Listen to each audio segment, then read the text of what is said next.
Okay, good afternoon, good evening again, everyone. And now we continue our study from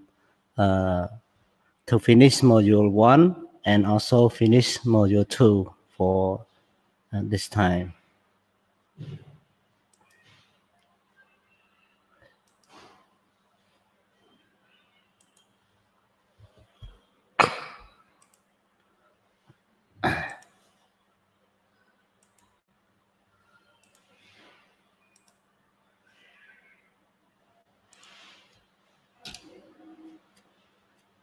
Okay, យើងចូលកន្លែង next exercise 6 and exercise 7 and this one about also listening, you know, when we okay ជំរាបសួរ Paris okay អរគុណ Paris ចូលមុនគេ okay conversation starting a conversation. You know, people usually when they talk to each other, they have places to talk. Okay, so here there are 4 conversations, and in the conversation you have to match whether each conversation at what place. There are 4 places: at a conference, over dinner, in someone's office, or on a training course. The conversation 1 to 4, okay, I already translate for you. The conversation 1 ទៅរហូតដល់ conversation 4 ខ្ញុំបានដាក់ script និងដាក់បកប្រែព្រមទាំងចាក់ conversation នេះនៅក្នុងវីដេអូ clip រួចហើយអញ្ចឹងយើងក៏គិតថាធ្វើលំហាត់នឹងរួចហើយដែរណាអូខេស្វាគមន៍លៀងអ៊ីអញ្ចឹងក្នុង e-learning ក៏ស្វាគមន៍ដែរណាឬសូមស្វាគមន៍អ្នកក្រៅអ្នកក្នុង YouTube អ្នកក្នុង e-learning on jet ណាស្វាគមន៍ដូចគ្នាស្វាគមន៍ដូចគ្នាណាស្រីណាល់ចូលនៅស្រីណាល់អត់ឃើញស្រីណាល់ចូលសោះស្រីណាល់អត់ចូលរៀនទេអត់មានស្រីណាល់មែនរត់បាត់ស្រីណាល់រត់បាត់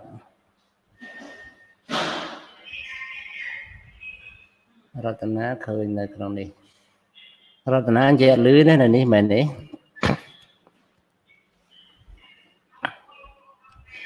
ហើយសុភាចូលអត់តាន់ចូលវិញទេសុភាអូខេសុភាចូលហើយ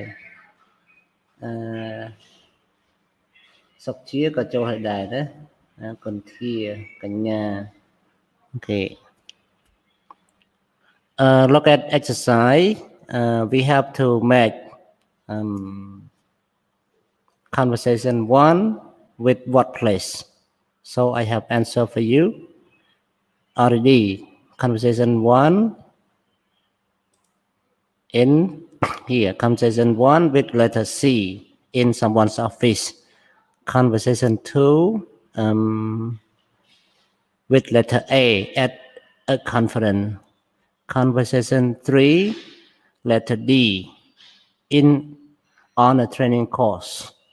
Conversation 4 over dinner. Okay. And you know, in the conversation, they usually have question and answer, expression and responses. ក្នុងការសន្ទនាគេមានសំណួរគេមានចម្លើយគេមានវោហារស័ព្ទនិយាយមានការឆ្លើយតបឧទាហរណ៍ 0 I like to introduce you Okay, I like to introduce you to Marek. Hello Marek, how are you? នឹងអានេះជា expression នេះជាចម្លើយឆ្លើយតបមកវិញណាអញ្ចឹងតាមរយៈ listening ហ្នឹងយើងអាចមើលការឆ្លើយតបរបស់គេយ៉ាងម៉េចណាអូខេអញ្ចឹងយើងមានចម្លើយជូនដែរនេះពេលយើងនិយាយ Nice to meet you at last. Answer, pleased to meet you too. Do you two know each other already? Answer, well, we've spoken on the phone a few times. And 3, would you like a coffee? Thanks, let us see. So, have you enjoyed this morning? Letter J. Yes, it was very interesting. 5. Is this your first time at one of these events? Answer. Yes, it is. And you? You are a colleague of Martin Obach, aren't you? Answer. Yeah, that's right. He works in our Barcelona office. And then number 10, or number 8, how do you know him? Answer. We were both at Ecotil together. 9, how many children do you have? Answer letter F, twins, 2 and twins. And number 10, have you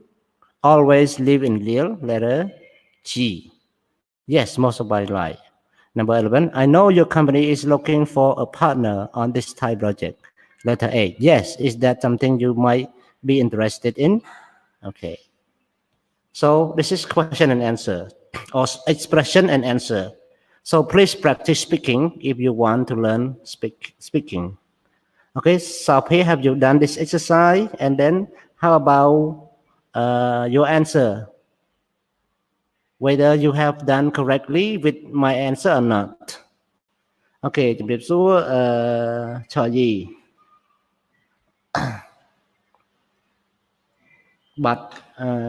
ស្រីណាល់បាត់ស្រីណាល់រត់ចោលថ្នាក់បាត់អបសង្ឃ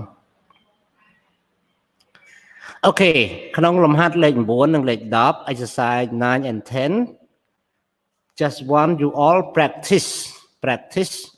using conversation question and answer and to speak with each other, okay, with your family member. And now look at developing a conversation. ឥឡូវយើងមើលការរបៀបបង្កើតការសន្ទនាអូខេខុស3កន្លែងអត់អីទេខុស3កន្លែងខុសតិចទេ11ខុស3គឺបាន 80% ណាក្នុងការបង្កើតសំណួរបង្កើតការសន្ទនាយើងពេលយើងចង់សន្ទនាvớiគេយើងគួរតែគិតថានិយាយអីមុន That's the problem បញ្ហាគឺថា what we want to speak first when we make conversation. So this is a guide for you, an idea for you. When you start first time, you have to greet the other person. For example, hello, how are you? Good morning. Something like this. Call, greet the other person. And then introduce yourself so that the other people can call you more friendly. Okay? នៅពេលដែលយើងណែនាំពេលយើងស្វាគមន៍ហើយយើងត្រូវណែនាំខ្លួនផងដូចជាgood morning អាហ្នឹងស្វាគមន៍ណាតើមក my name Pisit how are you oh what's your name something like this and then we can talk about the event និយាយពីព្រឹត្តិការណ៍ផ្សេងៗ talk about your job describe your job okay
Chaលោកគ្រូខាងខ្ញុំអត់ឮសលេងផងលោកគ្រូឥឡូវអត់ឮ អធិស្ឋានមិញខ្ញុំច្រឡំបិទសំឡេងទៅខ្ញុំភ្លេចនិយាយមកភ្លេចបើកវិញអធិស្ឋានណាអូខេសុំទោសមិញបិទបន្តិចអូខេឥឡូវកង់សំឡេងហើយអូខេអធិស្ឋានណាមិញខ្ញុំនិយាយអំពីការធ្វើសន្ទនាការធ្វើសន្ទនាគឺយើងចាប់ផ្ដើមធ្វើមិនខ្លះគឺមាន3ជំហាននេះ greet the other person introduce yourself talk about the event describe your job talk about where you come from find a reason for doing business in the future introduce your partner to someone else and meet another person last one when you have no more word to talk you can meet another person ក្នុងព្រឹត្តិការណ៍មួយពេលយើងជួបគ្នាយើងចង់បង្កើតការសន្ទនាយើងគួរតែបង្កើតតាមជំហាននេះចុះបើយើងបង្កើតតាមជំហានផ្សេងក៏បានដែរសំខាន់គឺពី3ជំហានដំបូងនេះ first second and third នេះសំខាន់មែនទែនយើងត្រូវដឹងថាពេលយើងជួបគេត្រូវធ្វើម៉េចគឺស្វាគមន៍ស្រុកខ្មែរយើងវប្បធម៌ខ្មែរយើងមិនអញ្ចឹងទេពេលយើងជួបគេគឺយើងត្រូវលើកដៃសំពះណាអូខេសម្រាប់កុនធាប្រើទូរស័ព្ទនេះទូរស័ព្ទអីគេទូរស័ព្ទប្រភេទ Android អញ្ចឹងប្រើជាមួយ e-learning យើងស្រួលប្រើណាប៉ុន្តែបើសេវាខ្សោយពិបាកដូចគ្នាណាតែបើសម្រាប់សេវាធម្មតាអត់អីទេអូខេខុស3កន្លែងសម្រាប់ឥឡូវមានសំណាងចូលមើលតាម YouTube ដែរអូខេឥឡូវយើងមើលអានេះនិយាយពីការសន្ទនាយើងរបៀបសន្ទនាឥឡូវយើងចូលដល់រៀនសរសេររៀនមើលការតំណាក់តំណងដោយប្រើសម្បត្តិលិខិតស្នាមណាអញ្ចឹងខ្ញុំណែនាំអ្នកទាំងអស់គ្នានៅការតាក់ទងបែបធុរកិច្ចនេះ business correspondent ការឆ្លើយឆ្លងបែបធុរកិច្ចណា business correspondent ខ្ញុំសូមបង្ហាញអ្នកទាំងអស់គ្នាមើល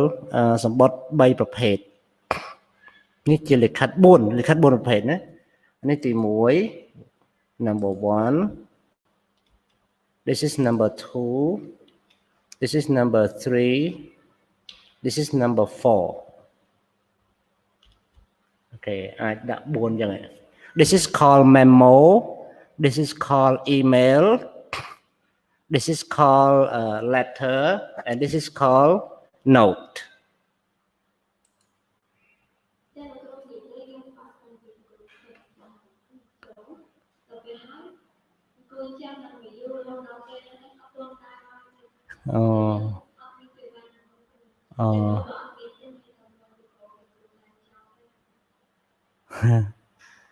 ចឹងខាងនេះកុនធាគាត់អត់មានសេវាសំបីតាម YouTube ក៏មើលបានដែរអូខេអត់អីចាំមើលក្រោយចឹងសម្បត្តិទី1គេហៅ memo សម្បត្តិទី2គេហៅ email សម្បត្តិទី3គេហៅ letter លិខិតទី4គេហៅ note អូខេចឹងសំណួរគេសួរថាexercise 1 here read the correspondent on Evelyn's desk and answer these questions គេថាចូលអានការឆ្លើយឆ្លងធុរកិច្ចហ្នឹងនៅលើតុរបស់ Evelyn តើសម្បត្តិទាំងអស់ហ្នឹងពាក់ព័ន្ធនឹងការងារគាត់ឬទេអញ្ចឹងខ្ញុំមានចម្លើយហើយដោយសារខ្ញុំណែនាំយើងឲ្យឆ្លើយនៅក្នុងវីដេអូឃ្លីបដែរប៉ុន្តែមិនដឹងថាយ៉ាងម៉េចទេហើយឥឡូវខ្ញុំឆ្លើយយកតែម្ដងគឺទាំងអស់នេះមិនមានទេមិនមានពាក់ព័ន្ធនឹងគាត់ទេណានេះគេថា which is formal ក្នុងលិខិតទាំង4ហ្នឹងតើមួយណាជា formal គឺមានតែ the memo ហើយនឹង letter ទេជា formal ណា email មិនជាលក្ខណៈ formal ទេ note ក៏មិនជា formal ដែរ formal មានថាផ្លូវការភាសាផ្លូវការអង់គ្លេសភាសាផ្លូវការនិងមិនផ្លូវការខុសគ្នាយ៉ាងម៉េចគឺខុសគ្នាត្រង់ផ្លូវការតែងតែសរសេរពេញអក្សរពេញវែងបើមិនផ្លូវការសរសេរកាត់ទេណាអូខេខុសគ្នាកន្លែងហ្នឹង and then look at the memorandum and email what is the difference email don't have clear structure they just write whatever they want to write but in memorandum they have structure okay look at the language that is underlined with red line what does it mean it means that these are formal language in the email we don't use formal language so underline only informal language that compare the meaning with the formal language. They the same, sometimes they are the same meaning, but use different word. Okay. Letter also a formal language. Okay. Letter also formal language, but note never informal language. Never formal language, only informal language. Okay. So like can you, the word can you never use informal language. They use, okay.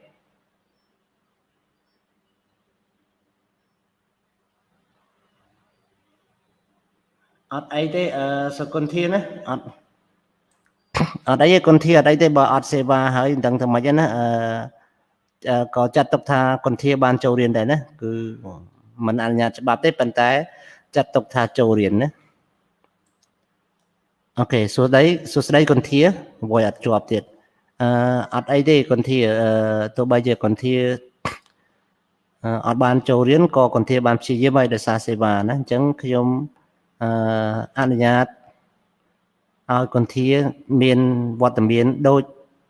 គេដូចឯងដែរចូលរៀនដូចគេដូចឯងដែរណាអត់អីទេហើយអ្នកដែលចូលរៀនគឺអធិស្ឋានឲ្យគន្ធាផងដោយសារគន្ធាគាត់សេវាខ្សោយណាអូខេគឺគាត់មានវត្តមានដូចតែយើងដែរទេណាអ្នកនៅក្នុងប្រព័ន្ធក៏ដូចជាអ្នកនៅលើ YouTube ភាសាដែលគេគូបន្ទាត់ពីក្រោមនេះជាភាសានៅក្នុងនេះសុទ្ធតែជាភាសា formal ទាំងអស់នៅនេះសុទ្ធតែជាភាសា informal ទាំងអស់ក្នុង letter នេះក៏ភាសា formal ទាំងអស់ដែរហើយក្នុង note សុទ្ធតែជាភាសា informal នេះ ASAP នេះ ASAP នេះមានន័យថាម៉េច ASAP មានន័យថា as soon as possible កាន់តែឆាប់កាន់តែប្រសើរហ្នឹងគេនិយាយអញ្ចឹង ASAP ហ្នឹងមានន័យថា as soon as possible អញ្ចឹងពេលយើងចង់ប្រាប់គេបញ្ញាប់រឿងបញ្ញាប់គឺគេដាក់ ASAP ឲ្យតែរឿងបញ្ញាប់គេដាក់អញ្ចឹងហ្មង ASAP និយាយពេញ as soon as possible កាន់តែបញ្ញាប់កាន់តែប្រសើរនិយាយកាត់ឲ្យខ្លីគឺបញ្ញាប់កិច្ចការបញ្ញាប់អាហ្នឹងគេដាក់ ASAP ចាំអ្នកទាំងអស់គ្នារៀនភាសាអង់គ្លេសហើយយើងត្រូវចាំអក្សរកាត់គេដូចថា TTUY នឹងមានន័យថា talk to you later TTYL គេសរសេរ TTYL មានន័យថា talk to you later ឥឡូវគេរវល់ហើយកាលណាគេនិយាយ TTYL មានន័យថាឥឡូវហ្នឹងគេរវល់គេនិយាយបានតែចាំនិយាយពេលក្រោយអញ្ចឹង talk to you later អូខេដល់ពេល ASAP នេះមានន័យថាបញ្ញាប់ការបញ្ញាប់សូមធ្វើឲ្យបញ្ញាប់អូខេឥឡូវនេះជាភាសាអ្នកទាំងអស់គ្នាចាំតិចទៀតខ្ញុំទម្លាក់ឯកសារនេះជូនទៅក្នុងក្រុម Telegram ឲ្យអ្នកទាំងអស់គ្នាយកទុកមើលជាចម្លើយណាចម្លើយយ៉ាងម៉េចក្នុងការសរសេរសម្បត្តិមានភាសាផ្លូវការនិងមិនផ្លូវការអញ្ចឹងនេះគេប្រៀបធៀបឲ្យឧទាហរណ៍ថា dear ស្មើនឹង hi dear formal language hi informal language 1 I am writing to ស្មើនឹង just a quick note to say បើយើងនិយាយធម្មតា just a quick note to say សរសេរ formal គឺយើងនិយាយថា I am writing to ណាអញ្ចឹងក្នុង opening salutation មានន័យថា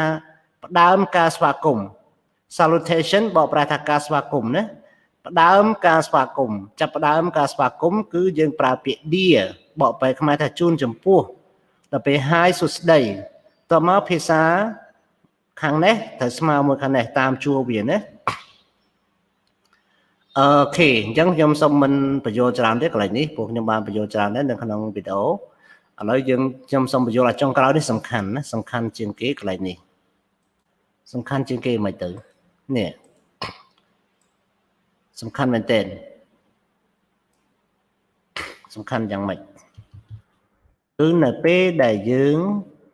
និយាយ your faithfully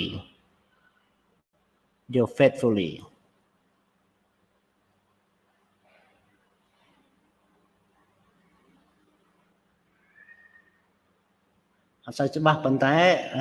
សម្រាប់ពេលនេះគឺច្បាស់ណាស្អីដើរសម្រាប់ពេលនេះគឺខាងខ្ញុំអ៊ីនធឺណិតល្អពីមុនអ៊ីនធឺណិតអត់សូវល្អមែនតែពេលនេះអ៊ីនធឺណិតល្អគឺច្បាស់អញ្ចឹងមកពីបញ្ហាអ៊ីនធឺណិតខាងស្អីដើរវិញណាអូខេ your faithfully when the letter begin with dear sir or madam មានន័យថាពេលយើងបញ្ចប់សម្បត្តិដោយប្រើ your faithfully លុះត្រាតែសម្បត្តិនឹងចាប់ផ្ដើមដោយ dear sir or madam អូខេអញ្ចឹងពេលដែលយើងបញ្ចប់សម្បត្តិគឺមាន structure សម្បត្តិគឺជាភាសាផ្លូវការដូច្នេះយើងចប់សម្បត្តិ យើងបញ្ចប់សម្បត្តិដោយ your faithfully លុះត្រាតែយើងផ្ដើមសម្បត្តិដោយ dear sir or madam អូខេបើយើងបញ្ចប់សម្បត្តិដោយ your sincerely លុះត្រាតែសម្បត្តិយើងចាប់ផ្ដើមដោយ dear Mr. Ms. or Mrs. Informal language we can use best regard, best wishes, all the best, have a nice day, with my love, something like that. Okay. យល់ទេទាំងអស់គ្នាគឺអញ្ចឹងណាឥឡូវយើងចូលទៅកន្លែងspeaking, you know, how to speak with personal commonly asked question. Okay, in speaking, in order to speak better, we need to practice. Look at this one, speaking success. The questions on this page are very commonly asked. However, you may be nervous when meeting new people, so it's important to practice your answer so that you can feel confidence.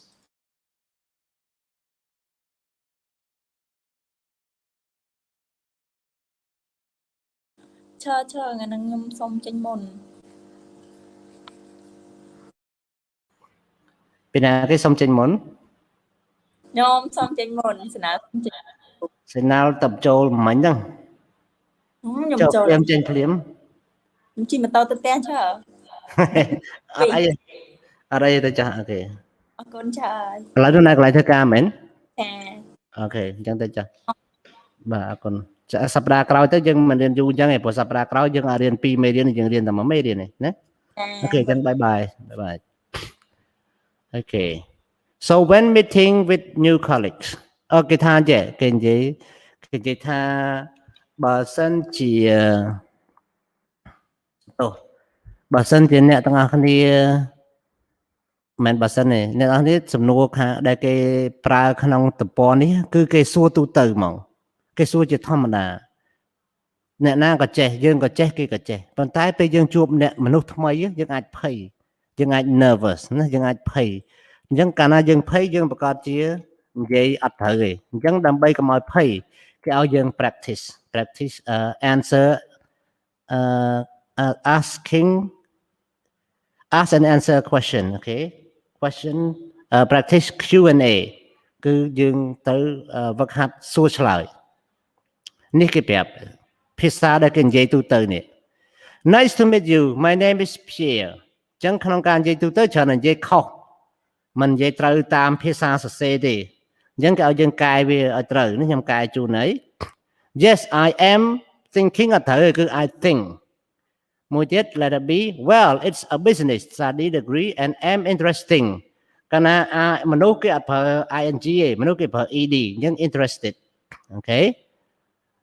I from មិនត្រូវទេគឺ I come from ឬ am from មិនត្រូវ I like to work មិន I like work ទេ I like to work ណានេះកន្លែងខ្ញុំកែ actually I have just finished មិនត្រូវមិន I am just finished ទេ I have just finished my degree in University of Zurich កាលណាយើងប្រើ sin ហើយនឹង about អត់ត្រូវទេតោះតែប្រើ sin ផងបើប្រើ sin តែ sin បានហើយ about បានហើយអញ្ចឹងយើងអាចជ្រើសរើសបាន2 sin 6 year ក៏ about 6 year ក៏បានដែរពីរហ្នឹងណាអញ្ចឹងនេះពីលេខ0ដល់លេខដល់អក្សរ F ឥឡូវគេឲ្យយើងមើលសំណួរនេះហើយឆ្លើយអញ្ចឹងគេឆ្លើយយ៉ាងម៉េចណាឥឡូវខ្ញុំដាក់ចម្លើយហើយ Hello nice to meet you I'm Carl ឆ្លើយវិញ Nice to meet you my name's Pierre and next question and where are you from with letter C I'm from a small town in northern Switzerland okay next question do you work or are you a student answer with letter E actually I have just finished my degree at the University of Zurich And then that's interesting. What do you like most about your study? Answer with letter B. Well, it's a business study degree, and I'm interested in marketing. And then, what are your plans in the future? What are your plans for the future? Yes, what are your plans for the future? Answer with letter D. I'd like to work in a marketing department, so I've started applying for a job with company in Switzerland. Letter and then A. Answer with A. Do you think English will be important to your career? Answer. Yes, I think English is very important for this kind of work because everyone uses English in business nowadays. And last one, so how long have you been learning English? Answer letter F. Since 6 years or about 6 years. Okay, so in order to practice your speaking, everyone, we have to choose a topic to speak. So what topic you like to choose? If you don't know, these are topic for you. These are topic that is suggested by someone for you. បើយើងមិនដឹងថាពេលយើងចង់និយាយមនុស្សយើងកន្លែងហ្នឹងមួយគួរគិតណាពេលយើងចង់និយាយមួយគេយើងមិនដឹងនិយាយរឿងអីឥឡូវគេឲ្យគំនិតណាពេលយើងជួបអ្នកមនុស្សថ្មីយើងគួរនិយាយពីរឿងអី business in your hometown or country, the importance of English in business, the effect of technology on business, present and future changes in your life, your working life, training and development in the workplace, way of selling product or services. Okay, អញ្ចឹងយើងអាចយកមួយណាទៅនិយាយបានណាពេលយើងជួបគ្នាដំបូងធ្វើម៉េចណែស្វាគមន៍គេ Don't forget first time you meet people greet him or her and then introduce yourself to him or her and then talking about one event that you think you want to talk. After that, tell about your job, your workplace, your hometown, something like that. And if you have nothing to talk more, just say goodbye and find the new partner in conversation. Okay. Here an example that people speak about the business in hometown or country. Yeah, in the listening, I already quote a script for you here. Here.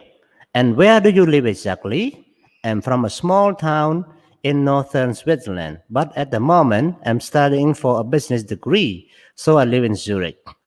What type of business are most successful in your town? គេសួរពីរឿងមុខរបរនៅផ្ទះហ្នឹងគេតើវិញwell I suppose យ៉ាងនេះមានលំហាត់មួយជូនអ្នកទាំងគ្នាគឺលំហាត់និយាយអំពីយើងស្ដាប់ហើយយើងបំពេញ3ពាក្យអញ្ចឹងបើយើងមានអត្ថបទហើយយើងអាចរើសយកមកបំពេញតែខ្លួនឯងបានណានៅទីនេះឥឡូវតែខ្ញុំបំពេញឲ្យហើយ one I suppose that 2 can you repeat 3 I think that 4 in my opinion I hope Sapir will complete these exercise correctly right I know that because if you watch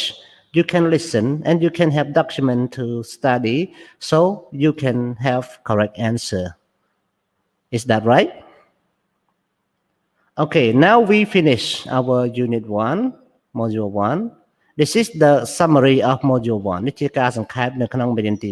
1 តើមេរៀនទី1យើងរៀនអ្វីខ្លះគឺរៀនអំពី ways of working និយាយពី home working និយាយពី job share making conversation in business and also last one talking about vocabulary and also writing memo which language used in memo which language used in email which language used in letter and also in when we use formal language, when we use informal language, something like that. And now we learn about speaking also, and we also learn about some topic of speaking if we want to speak. Okay, so now let's study the summary. If you want to ask about, if you were asked about personal question, you can answer the personal question. Use one of these phrases if you don't know. Okay, like am, I come from. If you want to express your opinion or preferences យើងចង់បញ្ចេញគំនិតឬចង់បញ្ចេញពីភាពចូលចិត្តរបស់យើងប្រើ phrase ទាំងអស់នេះ I think that in my opinion I think I prefer I agree with that because and then speculating speculating គឺមានន័យថាការសោកស្ដាយតើយើងសោកស្ដាយអ្វីខ្លះយើងត្រូវនិយាយភាសាអីគឺយើងនិយាយ phrase ទាំងអស់នេះ I suppose that ខ្ញុំស្មានថា I would think that ខ្ញុំធ្លាប់គិតថា I don't know for certain but I expect ខ្ញុំអត់ដឹងច្បាស់សោះប៉ុន្តែខ្ញុំសង្ឃឹមថាអូខេនេះជាការសោកស្ដាយណា asking someone to repeat something you know when people talk to you you may not understand clearly so if you don't understand clearly please repeat by asking could you repeat that please sorry can you say that again something like this okay we finish module 1 so we go to module 2ឥឡូវយើងចូលទៅមើលមេរៀនទី2ណាបងប្អូនមេរៀនទី2មេរៀនទី2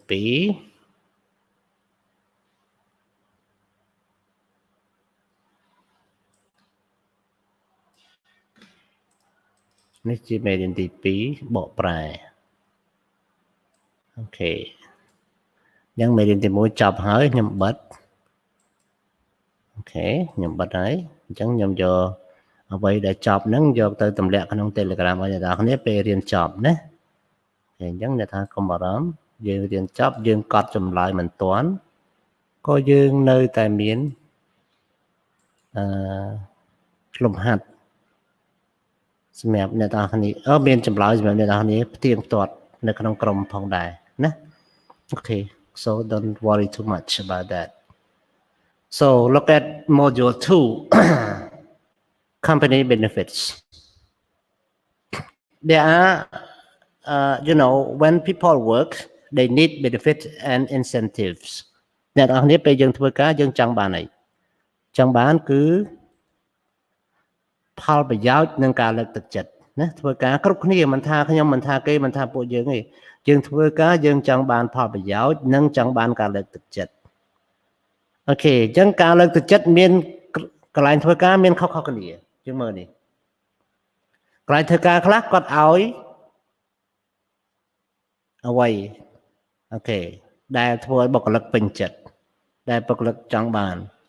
អូខេ not one first one an impressive job title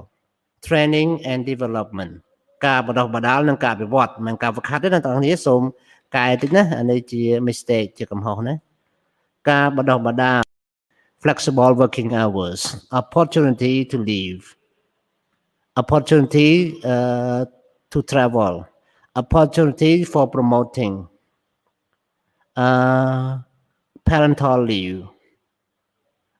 days off and holidays a company car okay slow មែនហ្នឹងសភាគួរឲ្យសោកស្ដាយណា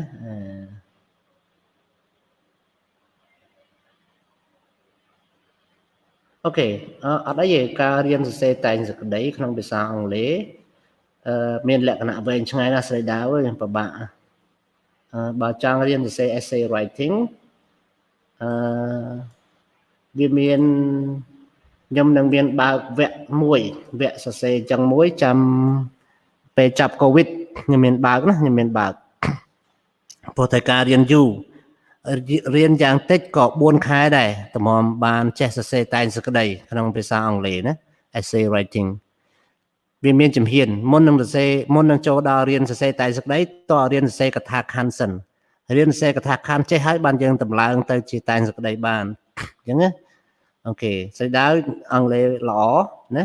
ដូចសភាអីអង់គ្លេសល្អយើងអាចរៀនកម្រិតនោះបានណា okអញ្ចឹងរងចាំមើលចាប់កូវីដប្រហែលជាតម្រាំដល់ចាប់កូវីដប្រហែលជាស្រីដាវក៏ដូចជាសភាក៏ដូចជាបងប្អូនទាំងអស់នឹងឡើងដល់ឆ្នាំទី4ណាដូច្នេះរងចាំវគ្គសិក្សាខ្ញុំបើកនិយាយពីសំណេរតែងសេចក្តីណា essay writing ក្នុងនោះមានចែកជា writing paragraph and writing essay ហើយមានចេញសញ្ញាបត្រឲ្យទៀតណាអញ្ចឹងមានវគ្គសិក្សាហ្នឹងប៉ុន្តែគាត់ថាឥឡូវវាកូវីដពិបាកនឹងរៀនអានោះត្រូវការរៀនផ្ទាល់ល្អជាងរៀនតាមអនឡាញណាប៉ុន្តែរៀនអនឡាញក៏កើតដែរចាំមើលសិក្សាមើលសិនគួរតែបើកវគ្គអនឡាញមួយនិយាយរឿងហ្នឹងអត់អូខេអ្នកទាំងអស់គ្នាពេលយើងធ្វើការចង់បានអីជាងគេសម្រាប់ខ្ញុំចង់បានមុនគេគឺ a good salary ចង់បានមុនគេគឺ a good salary នេះគេសួរថាតើ what is most important to you when choosing a job rank the following in the order of importance អូខេគេថាពេលដែលយើងរើសការងារតើយើងរើសអីយើងយកចង់បានប្រយោជន៍អីជាងគេអូខេអញ្ចឹងសម្រាប់ខ្ញុំណាខ្ញុំចង់បានជាងគេគឺ good salary តើមកខ្ញុំចង់បាន training and development គឺចង់បានការបណ្ដុះបណ្ដាលនិងការអភិវឌ្ឍបុគ្គលិកព្រោះខ្ញុំត្រូវការរៀនដែរណាហើយខ្ញុំចង់បាន days off និង long holidays ហើយខ្ញុំចង់បាន opportunity to travel ផ្សេងទៀតគេឲ្យមកឲ្យទៅណាដោយការឡើងឋានៈនេះ impressive job title ខ្ញុំមិនសំខាន់ទេមិនសំខាន់ឋានៈបុណ្យស័ក្តិសំខាន់គេឲ្យប្រាក់ខែច្រើនមកណាអូខេlook at speaker 1 speaker 2 speaker 3 speaker 4 speaker 5 speaker ទាំង5នេះគាត់និយាយពី incentive ដែលក្រុមហ៊ុនឲ្យគាត់ពី benefit និង incentive ដែលក្រុមហ៊ុនឲ្យគាត់ជាការលើកទឹកចិត្តតើគាត់និយាយពីមួយណា speaker 1និយាយតែមួយទេអញ្ចឹង speaker 5និយាយ5ចេញពីក្នុងហ្នឹងអញ្ចឹងទាំងអស់នេះ10មានន័យថាគាត់និយាយតែ5ចំណុចឯងនិយាយពីផលប្រយោជន៍និងការលើកទឹកចិត្តដែលគាត់ទទួលបាន speaker ទី1គាត់ទទួលបានអីការលើកទឹកចិត្តបែបម៉េច speaker 2គាត់បានផលប្រយោជន៍អីហើយបានលើកទឹកចិត្តអ្វីរហូតដល់ speaker 5ខ្ញុំមានចម្លើយជូនអ្នកទាំងអស់នេះហើយទេរស្មីបានធ្វើចម្លើយនេះហើយរស្មីអាចផ្ទៀងមើលត្រូវទេ speaker 1 he talk about benefit and incentive of having a company car and speaker 2 he say about he really like a flexible working hours and speaker 3 he said he really like parental leave and speaker 4 he really like an impressive job title and speaker 5 he really like about a pension because he's a bit old by now okay after that we have exercise 3 this is a long reading នេះជាការអានដ៏វែងមួយហើយខ្ញុំបាននៅក្នុងវីដេអូឃ្លីបខ្ញុំបានចាក់អាការអានហ្នឹងខ្ញុំថតសម្លេងយកសម្លេងរបស់ជនជាតិអាមេរិកកាំងម្នាក់ថតការអានហ្នឹងឲ្យអ្នកទាំងអស់គ្នាខ្ញុំមិនអានខ្លួនឯងឲ្យពួក native speaker អានឲ្យហើយថតសម្លេងយកហើយចាក់ឲ្យអ្នកទាំងអស់គ្នាស្ដាប់ទៅទៀតអញ្ចឹងអ្នកទាំងអស់គ្នាអាចស្ដាប់នៅក្នុងវីដេអូឃ្លីបមករៀនណាស្ដាប់ទៅគេនិយាយរឿងអីហើយបើស្ដាប់មិនយល់សូមមើលការបកប្រែនេះការបកប្រែណាការបកប្រែហើយបើបកប្រែឲ្យមិនយល់ទៀតសួរផ្ទាល់តាម Telegram ណាដូចជាអូខេអរគុណសេដាវបានធ្វើហើយណាសេដាវក្នុងសភាដោយសភាហ្នឹងគាត់សួរខ្ញុំតាម Telegram ខ្ញុំឆ្លើយមួយគាត់ណាខ្ញុំសប្បាយចិត្តសិស្សដែលបានសួរតាម Telegram ណាព្រោះអី Telegram យើងមិនមែនប្រើសម្រាប់តែអូគ្រូខ្ញុំប្រឡងធ្លាក់ខ្ញុំប្រឡងផ្លិចប្រឡងមិនមែនអញ្ចឹងទេអូខ្ញុំអីទៅមិនមែនទេគឺជាការបង្កើតដោះស្រាយរឿងនឹងផងបូកនឹងការរៀនសូត្រផងណាអញ្ចឹងកន្លែងនេះខ្ញុំសូមអត់អានហើយសូមអត់បញ្យល់អីទេព្រោះខ្ញុំបានបញ្យល់នឹងអាននៅក្នុង Telegram នៅក្នុងវីដេអូមុនហើយអញ្ចឹងខ្ញុំបង្ហាញចម្លើយហ្មងហើយអ្នកទាំងអស់គ្នាអាចផ្ទៀងមួយខ្ញុំណាអូខេស្រីដាវចាំមើល sẽ đã lục xả với nha. Ok. Chẳng chăm tiếng chụp lại một nhóm tạo dân thua tờ tì. Ní reading ní cái áo chlói chia sầm nua chơ tì buồn. Nè, lùm hạt tì buồn. Còn tại môn nâng an lý buồn summer reading success. Cả an ở bàn chụp chỉ. It's helpful to read the whole text before trying to answer any other question. Dân pe dân cái áo dân an ở chọc sân chăm mà chlói sầm nua đấy. Và dân chlói môn án chlói mệt cả bỏ miếngในក្នុងអាននឹងនៅក្នុងអំណាន okay. So number 1 answer with letter B, number 2 answer with letter A, number 3 answer with letter C, exercise 4 answer with letter B, exercise 5 answer with letter C. Okay. And then this is very important everyone. នេះគឺរឿងសំខាន់ណា expression using take expression ប្រើមួយ take គេប្រើជាមួយនឹង preposition ប្រើជាមួយនឹងពាក្យប្រើជាមួយនឹង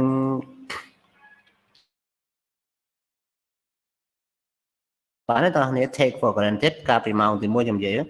take for granted មានន័យថាម៉េច take for granted មានន័យថាការយល់ដឹងដែលយើងទទួលបានធ្វើជាមូលដ្ឋានរស់នៅណាការយល់ដឹងដែលយើងទទួលបានធ្វើជាមូលដ្ឋានរស់នៅឧទាហរណ៍ថា I take Buddhism for granted ខ្ញុំយកសាសនាព្រះពុទ្ធជាមូលដ្ឋានក្នុងការរស់នៅរបស់ខ្ញុំអូខេអញ្ចឹងចូលដល់អានេះ take ខាងក្រៅមេរៀនแล้ว take ក្នុងមេរៀន take with a pinch of salt មានន័យថាម៉េចយកអំបិលមកចិបបកប្រែតាមពាក្យដល់ពេលន័យវាមិនមែនអញ្ចឹងទេគឺជឿខ្លះជឿខ្លះមិនជឿទាំងស្រុងទេជឿខ្លះអូខេថាអូគាត់និយាយអញ្ចឹង what he said I just take with a pinch of salt គាត់និយាយអញ្ចឹងខ្ញុំជឿតែពាក់កណ្ដាលទេអូខេដល់ពេល take care of ថែទាំថែរក្សា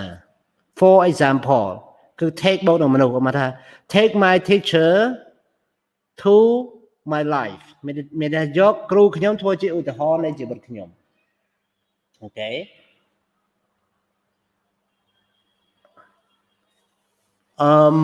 participated in ចូលរួមបានចូលរួមស្មើនឹង took part in employees ស្មើនឹង take on like I take រស្មី on មានន័យថាខ្ញុំផ្ដល់ការងារឲ្យរស្មីធ្វើ I take រស្មី on for example I take on រស្មី okay take seriously remember that I take seriously សូមចាំខ្ញុំយកចិត្តទុកដាក់ខ្ពស់ណាស់យកចិត្តទុកដាក់ខ្ពស់ណា take seriously okay ឥឡូវគេចង់ឲ្យយើងសួរឆ្លើយអំពីការងារ asking question about job អញ្ចឹងគេឲ្យយើងមើលចម្លើយអូខេឲ្យយើងមើលចម្លើយហើយនឹងធ្វើសំណួរដោយគេឲ្យពាក្យគេគ្រាន់តែឲ្យពាក្យខ្លីៗមកទេអញ្ចឹងតាមរយៈចម្លើយនេះយើងអាចធ្វើសំណួរបានឧទាហរណ៍ A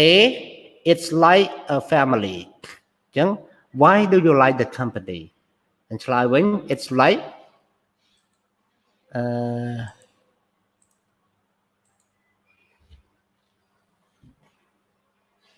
it's like a family sorry number 1 answer 2 years so when with long when with duration we ask how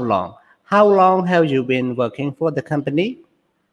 and then number 2 when did you join the company number 3 what was your first job number 4 what are responsible for number 5 where are you based number 6 what would you like to do in the future and now we learn grammar in grammar I already explained in the video clips but I don't know whether you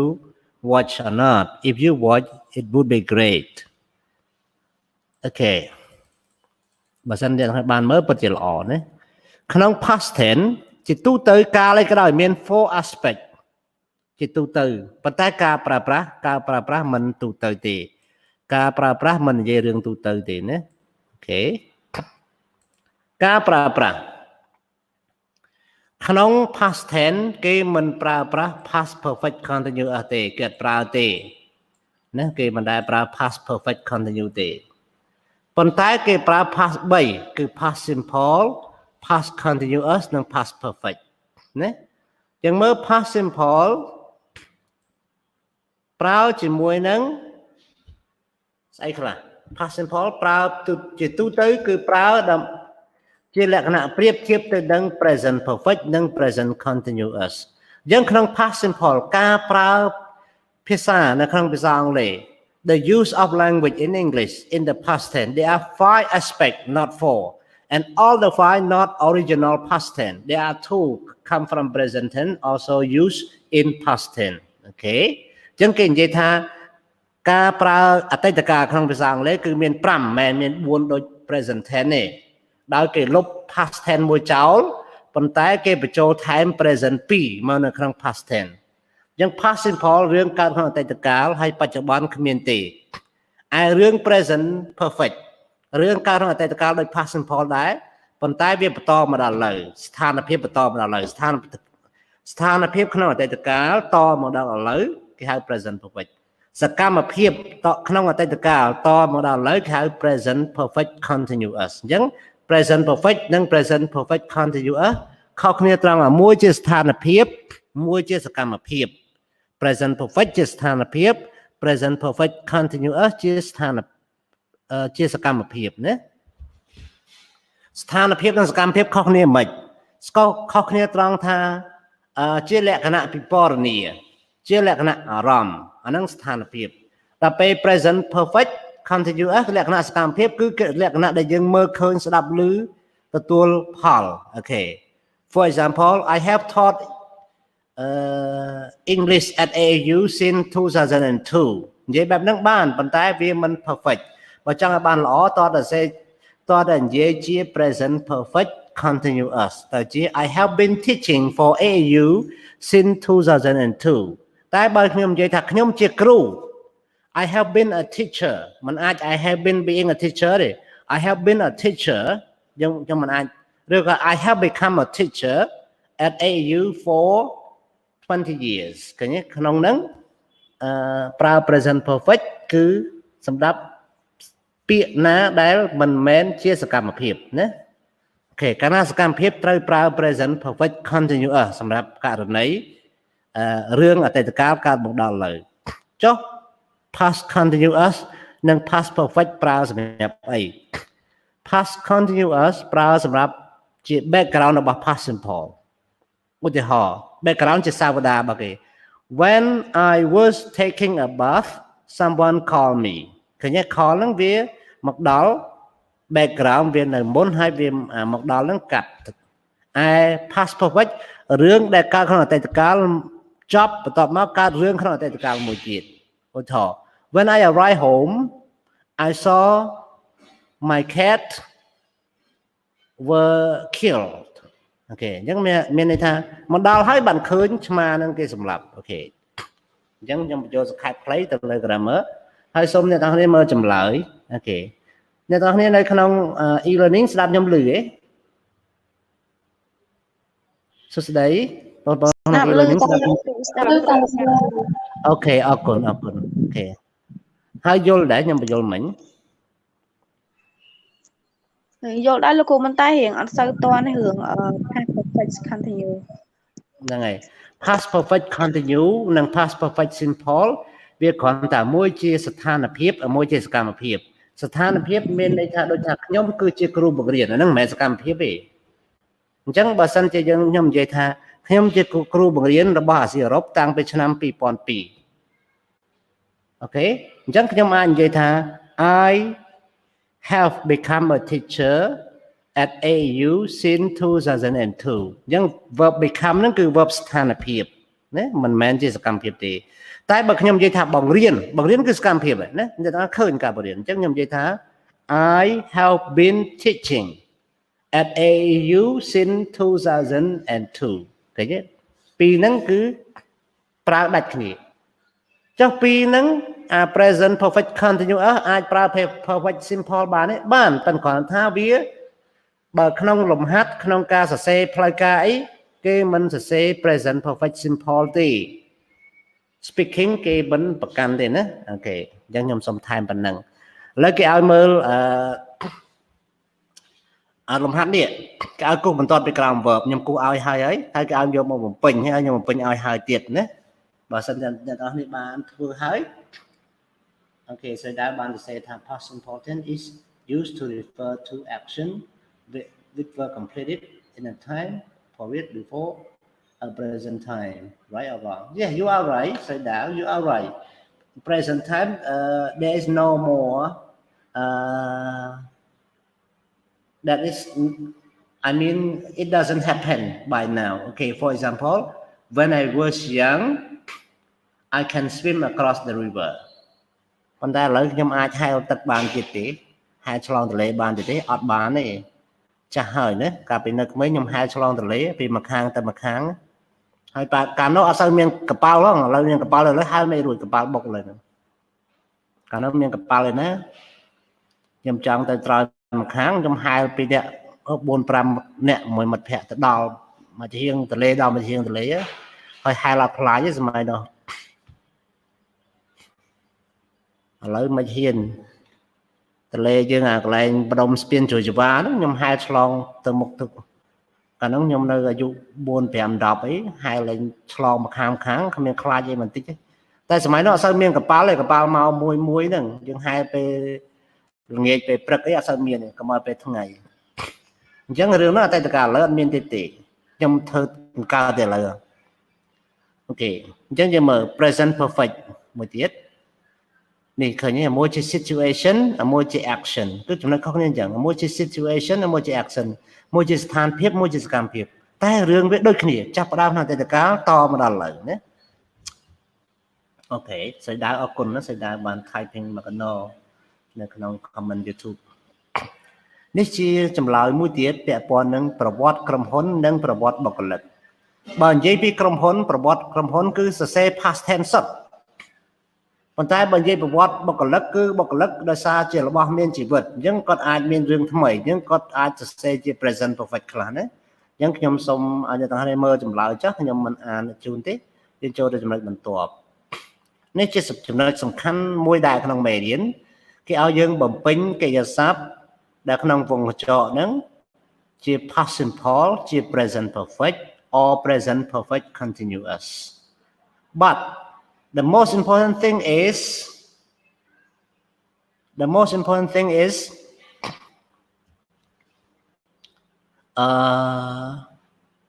we learn the structure of application for a job ចំណុចសំខាន់គឺយើងរៀនសម្បត្តិសុំការងារធ្វើលិខិតសុំការងារធ្វើសម្បត្តិនេះគឺមិនងាយសរសេរទេណាឥឡូវគេឲ្យគំរូយើងមួយយើងអាចយកគំរូនេះទៅច្នៃប្រឌិតធ្វើជាលិខិតសុំការងារផ្ទាល់របស់យើងបានណាយើងដាក់ CV ហើយមានលិខិតនឹងអមជាមួយគេហៅ cover letter ស្រុកយើងហៅ cover letter សម្រាប់បរទេសគេហៅ letter for គេហៅapplication for a job ឬក៏គេហៅថា letter of application ក៏បានដែរណាប៉ុន្តែស្រុកយើងហៅ cover letter ភាសាគឺតាមទម្លាប់អ្នកតាមតំបន់នេះណាអញ្ចឹងចំពោះពាក់ព័ន្ធនឹងការសិក្សាអ្នកទាំងអស់គ្នាគួរតែប្រើ present perfect ណាចំពោះរឿងដែលពាក់ព័ន្ធនឹងការងារអ្នកទាំងអស់គ្នាគួរប្រើ past simple ជាលក្ខណៈ experience ចាស់ពីមុនយើងប្រើ past perfect ដែរpresent perfect ដែរប៉ុន្តែរឿងដែលមិនមែនជា experience យើងអាចសរសេរជា past simple ប៉ុន្តែជាលក្ខណៈ credit ជាលក្ខណៈគុណសម្បត្តិណា credit មានតែគុណសម្បត្តិអ្នកទាំងអស់គ្នាធ្លាប់ឮគេនិយាយពាក្យ credit ទេ credit ហ្នឹងគុណសម្បត្តិណាអូខេអញ្ចឹងអ្នកទាំងអស់គ្នាខ្ញុំមិនអានជូនច្រើនទេកន្លែងនេះខ្ញុំអ្នកទាំងអស់គ្នាគាត់ប្រាប់ថានេះសំខាន់ណាអ្នកទាំងអស់គ្នាអាចយកវាធ្វើជាគំរូក្នុងការសរសេរលិខិតស្នើសុំការងារធ្វើបានណាអូខេអញ្ចឹងខ្ញុំចូលទៅបន្តទៀត នេះឲ្យយើងរៀនសរសេរ cover letter ឬក៏ហៅថា letter of application អញ្ចឹងការរៀនសរសេរ cover letter រៀនមិនយើងមើលការផ្សាយពាណិជ្ជកម្មមួយយើងមើលអូខេយើងមើលការផ្សាយពាណិជ្ជកម្មមួយ please have a look or read the advertisement as clearly as possible សូមអានឲ្យច្បាស់ហ្មងអានឲ្យច្បាស់ឲ្យដឹងច្បាស់បន្ទាប់មកយើងសរសេរ note ដូចគេនេះសរសេរ note នេះគឺជាអ្វីគឺជាបទពិសោធន៍ការងាររបស់យើងត្រូវទៅនឹងការផ្សព្វផ្សាយឧទាហរណ៍ថាខ្ញុំជាអ្នកអានឧទាហរណ៍ខ្ញុំអានអត្ថបទនេះ personal assistant to overseas sales manager ជំនួយការផ្ទាល់ខ្លួនជំនួយការផ្ទាល់សម្រាប់អ្នកគ្រប់គ្រងនៅការលក់នៅបរទេសហើយយើងអានត we are currently seeking someone to work in a busy expanding department you will have experience in secretarial duty អញ្ចឹងយើងសរសេរអូគេត្រូវការអ្នកដែលមានបទពិសោធន៍ secretary ខ្ញុំធ្លាប់ធ្វើការងារហ្នឹង2ឆ្នាំមកអញ្ចឹងយើងសរសេរមកនេះ work 2 year as a receptionist and secretary អញ្ចឹងយើងមានការងារហ្នឹងហេតុអីបើយើងត្រូវសរសេររឿងហ្នឹងសរសេរដើម្បីធ្វើ cover letter ដូចនេះពេលយើងសរសេរទៅយើងសរសេរអាកន្លែងគុណសម្បត្តិយើងមានធ្លាប់ការងារធ្វើនេះគឺយើងយកចេញពី note ហ្នឹងឯងណាយកចេញពី note ហ្នឹងហើយ complete structure គេនេះ I look forward to hearing from you ឃើញទេខ្ញុំប្រងចាំដំណឹងពីអ្នកគ្រប់ពេលវេលាណាហើយអាចតាក់ទងលេខទូរស័ព្ទអីអញ្ចឹងណាដាក់លេខទូរស័ព្ទមិនគេទេចូលអូខេឥឡូវយើងមើលកន្លែង presenting your company អានេះគេបង្រៀនយើងអំពីធ្វើ presentation មួយទៀតតែអានេះមិនមែន presentation ផ្ទាល់ខ្លួនដូចមាននេះមួយទេគឺ presentation អំពីក្រុមហ៊ុនមួយឥឡូវនេះមុននឹងដល់កន្លែងហ្នឹងសូមអ្នកទាំងអស់រៀនពាក្យ10ពាក្យអូខេ distribution center ឥឡូវយើងមើលក្នុងនេះសូមរៀនពាក្យ10ពាក្យនេះអូខេ distribution center translate and then in English place where goods are sent to be out to be sold warehouse holding company call center plant headquarter subsidiary branch corporation and division ចឹងអ្នកទាំងនេះអាចអានខ្លួនឯងបាននេះនិយមន័យភាសាអង់គ្លេស place where goods are stored company which control other with the largest stake 51% current company place where employees give information customer by telephone factory with industrial machinery the head office of company owned by a holding company office or group that forms part of a larger company an organization formed by a group of companies a separate part of a larger company ចឹងបើយើងមើលខ្មែរមិនយល់អាចមើលអង់គ្លេសបាននិយាយមិននិយាយលេងណានិយាយមែនជួនកាលយើងមើលបកបែរខ្មែរមើលអត់យល់តើមើលអង់គ្លេសដោយសារអីភាសាយើងក៏ប៉ុន្មានជួនកាលយើងអត់ដែរប្រើយើងអត់យល់ដូចគ្នាហ្នឹងកុំថាឡើយភាសាបរទេសណាដល់ពេលយើងមើលភាសាបរទេសភាសាគេបញ្យល់អញ្ចឹងយើងមើលទៅយល់ជាងភាសាខ្មែរជួនកាលណាជួនកាលមើលការបកប្រែយល់ជាងអញ្ចឹងគេឲ្យយើងស្ដាប់ធ្វើបទបង្ហាញមួយនេះ listening ទៅបទបង្ហាញហ្នឹងហើយគេសួរយើងថាអ្នកធ្វើបទបង្ហាញហ្នឹងគាត់និយាយពីអីអូខេយើងមើលអញ្ចឹងអ្នកធ្វើបទបង្ហាញនេះខ្ញុំបានបកប្រែឲ្យអ្នកទាំងអស់គ្នាដែរនៅទីនេះសាមិនដល់ទេអូខេនៅទីនេះគឺមានការមាន presentation មាន listening របស់វាខ្ញុំដាក់ចាក់ listening នៅក្នុងវីដេអូ clip អ្នកទាំងអស់គ្នាមិនជឿទៅមើលវីដេអូ clip កន្លែងហ្នឹងឡើងវិញទៅមាន play ឲ្យណាហើយខ្ញុំមានគូសបន្ទាត់ highlight សម្រាប់បកប្រែមួយចំនួនដែលខ្ញុំគិតថាសំខាន់សម្រាប់អ្នកទាំងអស់គ្នាអញ្ចឹង extract 1គឺនិយាយពី holding company extract 2គឺនិយាយពី division extract 3គឺនិយាយពី branch អញ្ចឹងអ្នកទាំងអស់គ្នាអាចមើលការ highlight របស់ខ្ញុំព្រោះខ្ញុំគិតថាកន្លែងហ្នឹងសំខាន់អញ្ចឹងបានខ្ញុំចង់ highlight ជូនអ្នកទាំងអស់គ្នាណាអញ្ចឹងលំហាត់ហ្នឹងគឺជាការហើយមិនចេះតែជាប់ហ្នឹងអញ្ចឹងអត់យល់អូខេជាប់ហ្នឹងរហូតចុចជាប់អូខេមើល Exercise 2. Listen to the 3 extracts from a presentation about Xerox. Xerox ក្នុងក្រុមហ៊ុនល្បីលើពិភពលោកលក់ម៉ាស៊ីន copy ខ្លាយក្រុមហ៊ុនដែលល្បីលើពិភពលោកណាស្រុកខ្មែរយើងក៏មានដែរម៉ាស៊ីន photocopy មក Xerox ហ្នឹងណាហើយក្រុមហ៊ុនវាគឺគេបានវិពណ៌នានៅក្នុង reading នេះក្នុង reading color នេះឃើញទេហើយគេបានឥឡូវគេយក presentation របស់ក្រុមហ៊ុនហ្នឹងយកមកឲ្យយើងរៀនទៀតណាអញ្ចឹងក្នុង presentation ទាំង3គេនិយាយទៅលើ6ចំណុចគឺនិយាយទៅលើ distribution center warehouse headquarters subsidiary corporation and division ហើយគេនិយាយពីលេខមួយចំនួនលេខនេះគេឲ្យជាតួលេខមកយើងហើយឲ្យយើងសរសេរជាពាក្យទៅវិញណាសរសេរជាពាក្យទៅវិញមិនមែនសរសេរជាអក្សរតែសរសេរជាពាក្យបើអក្សរដាក់ A B C D ទេតែនេះជាពាក្យណាដូចខាងលើអញ្ចឹង16កោដគេដាក់16 billion គឺជា turnover គឺជាលុយបង្វិលរបស់ក្រុមហ៊ុនហ្នឹងហើយបន្ទាប់មក978 million អាហ្នឹងគឺជា final income បន្ទាប់មក160 that's the country that Xerox operate and then Xerox have 55,000 employees and the half product of Xerox sold in the USA and Xerox has 4 divisions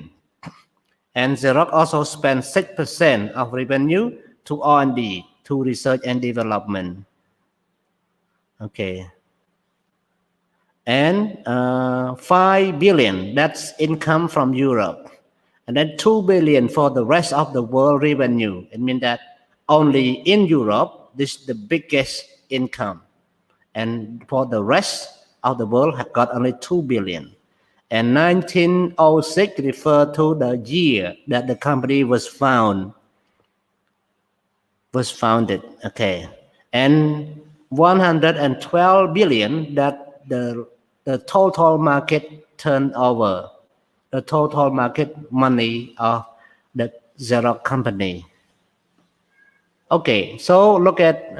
how to make presentation everyone របៀបធ្វើ presentation ធ្វើម៉េចបាន presentation ធ្វើបានល្អគឺត្រូវតែមាន structure A B C D E F គឺត្រូវមាន structure ទាំង6នេះទី1 introducing the presentation explaining structure of the presentation presenting the first part presenting the second part presenting the final part and also ending the presentation okay and this one I already translate for you ខ្ញុំបានសរសេរចម្លើយជូនអ្នកទាំងអស់គ្នាដែរណាមិនសរសេរចម្លើយជំទោសខ្ញុំបានបកប្រែអំពី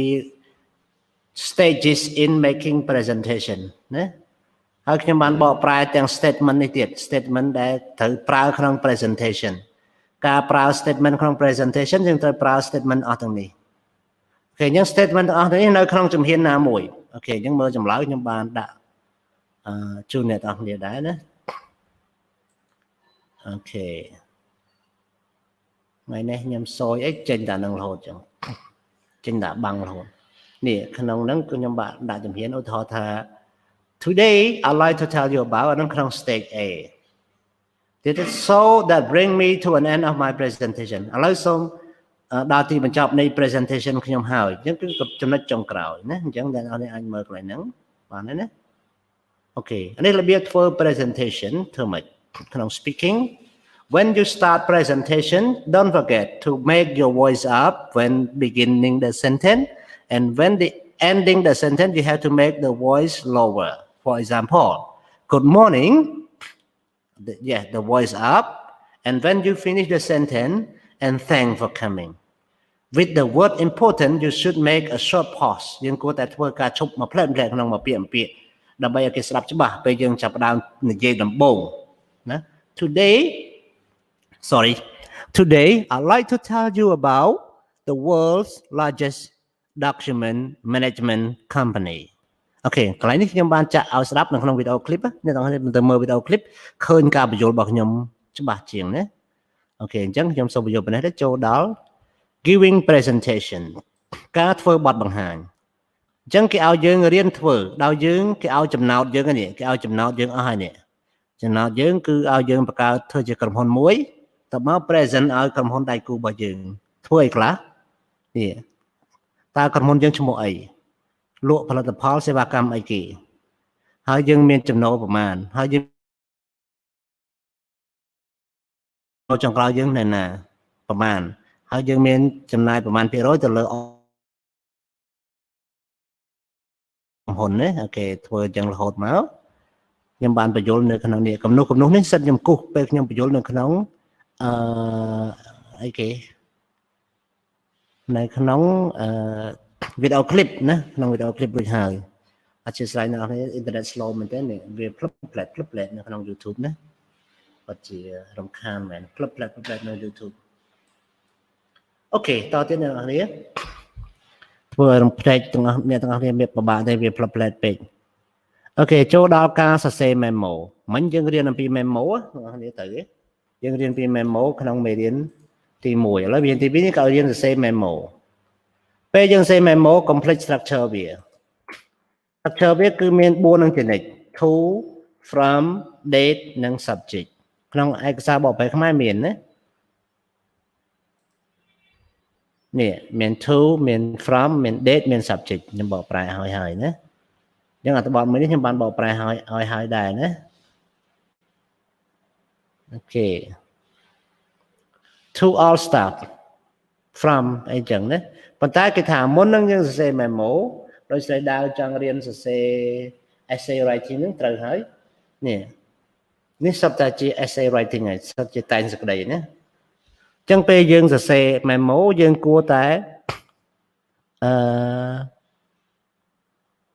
ឆ្លើយសំណួរទាំង5នេះសិនមុននឹងសរសេរណា Who is the memo to Who will be interested in the information What has happened What is happening as a result What action is needed Okay ហើយយើងត្រូវគិតទៅដល់ចំណុចសំខាន់របស់ memo គឺស្អីគេគឺប្រធានបទណាប្រធានបទនេះសំខាន់ណាស់អូខេអញ្ចឹងអ្នកទាំងអស់គ្នាត្រូវបង្កើតប្រធានបទឲ្យច្បាស់ធ្វើម៉េចបង្កើតប្រធានបទបានល្អគឺតើយើងសរសេរសាច់រឿងមុនសរសេរសាច់រឿងសំទោសសរសេរសាច់រឿងមុនសរសេរសាច់រឿងមុនណាមុននឹងសរសេរប្រធានបទក្រោយទៅសរសេរប្រធានបទទៅត្រូវអ្នកអានទៅមានអារម្មណ៍ថាយើងសរសេរត្រឹមត្រូវតែបើយើងសរសេរប្រធានបទមុនហើយសរសេរសាច់រឿងក្រោយប្រកាសជាខុសហើយហ្នឹងក្បួនសរសេរតែងសេចក្តីអីគេប្រាប់អញ្ចឹងអ្នកទាំងអស់គ្នាចង់សរសេរចំណងជើងឲ្យត្រូវតសរសេរលិខិតឲ្យត្រូវសិនសរសេរលិខិតឲ្យហើយសិនចាំសរសេរចំណងជើងក្រោយណានេះជាក្បួនសរសេរគេធ្វើអញ្ចឹងណាសូម្បីសភៅក្រោយគេសរសេរសភៅចប់បានគេដាក់ចំណងជើងក៏មានដែរណាឥឡូវគេឲ្យយើងមើលអត្ថបទរួមនេះអត្ថបទទាំងអស់នេះឲ្យបានច្បាស់លាស់ហើយសរសេរចំណងជើងសរសេរ subject ឥឡូវខ្ញុំសរសេរឲ្យត្មងណាចម្លើយអូខេបើអ្នកនរចង់រៀនអត់អីទេអ្នកនរអាចបិទចម្លើយហ្នឹងទៅរៀនតាមវីដេអូឃ្លីបដែលខ្ញុំបានបង្រៀនហើយបន្ទាប់មកផ្ទៀងផ្ទាត់នឹងចម្លើយរបស់ខ្ញុំនេះអូខេអញ្ចឹង display of the new factory presenting flexi time and home working spending classes អូខេអញ្ចឹងយើងម៉ោងយើងក៏ដល់ដែរហើយអញ្ចឹងកន្លែង reading checking for error នេះខ្ញុំសូមបញ្ជាក់ថាពាក្យដែលយើងប្រើភាគច្រើនដែលយើងច្រឡំគឺពាក្យប្រើជាមួយនឹង preposition ប្រើជាមួយនឹង article ប្រើជាមួយ conjunction ប្រើជាមួយ auxiliary verb ប្រើជាមួយនឹង pronoun អញ្ចឹងសូមអ្នកទាំងអស់បែងចែកពាក្យឲ្យបានត្រឹមត្រូវតាមលក្ខណៈ part of speech របស់វាណាអូខេយើងមើល part of speech នេះពាក្យ categorize វាបែងចែកណាឥឡូវខ្ញុំដាក់ចម្លើយជូនអ្នកនរអស់ហើយណាយកពាក្យចេញពីក្នុងនោះមកដាក់អស់ហើយឥឡូវមួយនេះជាចំណុចបញ្ចប់នៃមេរៀនអ្នកនរគឺមានន័យថាភាគច្រើនគឺខុសទៅលើ auxiliary verb ដូចខ្ញុំនិយាយលើមិញខុសទៅលើ preposition ខុសទៅលើ article ខុសទៅលើ conjunction ខុសទៅលើ auxiliary verb ខុសទៅលើ pronoun យើងច្រើនសរសេរលើសអញ្ចឹងគេឲ្យមើលអាការសរសេរលើសហ្នឹងដកវាចេញហើយអាណាត្រូវសូមសរសេរ correct អញ្ចឹងខ្ញុំសរសេរឲ្យរួចហើយណាទី1គឺត្រូវដក will ចេញទី2ត្រូវដក off ចេញទី3ត្រូវដក who ចេញទី4ត្រូវដក in ចេញទី5ត្រូវដក do ចេញវាលើសហើយទី6គឺត្រឹមត្រូវហើយ អូខេ ចុងក្រោយគឺនៅសល់មួយទៀតគឺ writing internal communication ឬ writing memo អញ្ចឹងអ្នកទាំងអស់គ្នាអាចមើលឯកសារពីខាងដើមយើងអាចសរសេរណាក្នុងការសរសេរ writing memo writing internal communication don't forget to answer the 5 question on this page នេះក្នុងគេឲ្យឆ្លើយសំណួរនេះពេលយើងសរសេរ complete រៀនសរសេរសូមឆ្លើយសំណួរទាំង5ហ្នឹងបន្ទាប់មកយើងសម្រេចចិត្តថាតើយើងសរសេរអីនេះ before you write internal communication ask yourself who I am writing to manager trainer assistant other department what type of internal communication is it email note what information should be included in the answer okay អញ្ចឹងចុងក្រោយនេះដល់ទីនេះគឺទីបញ្ចប់ហើយអញ្ចឹងអ្នកទាំងអស់គ្នាមេរៀនដែលបរៀនហើយនេះអ្នកទាំងអស់គ្នាត្រូវការដាក់នៅក្នុង group Telegram អត់ទេខ្ញុំសួរការសម្រេចចិត្តពួកយើងសិនណាចាលោកគ្រូដាក់ចូលក្នុង group Telegram មកលោកគ្រូ បាទអរគុណបាទខ្ញុំ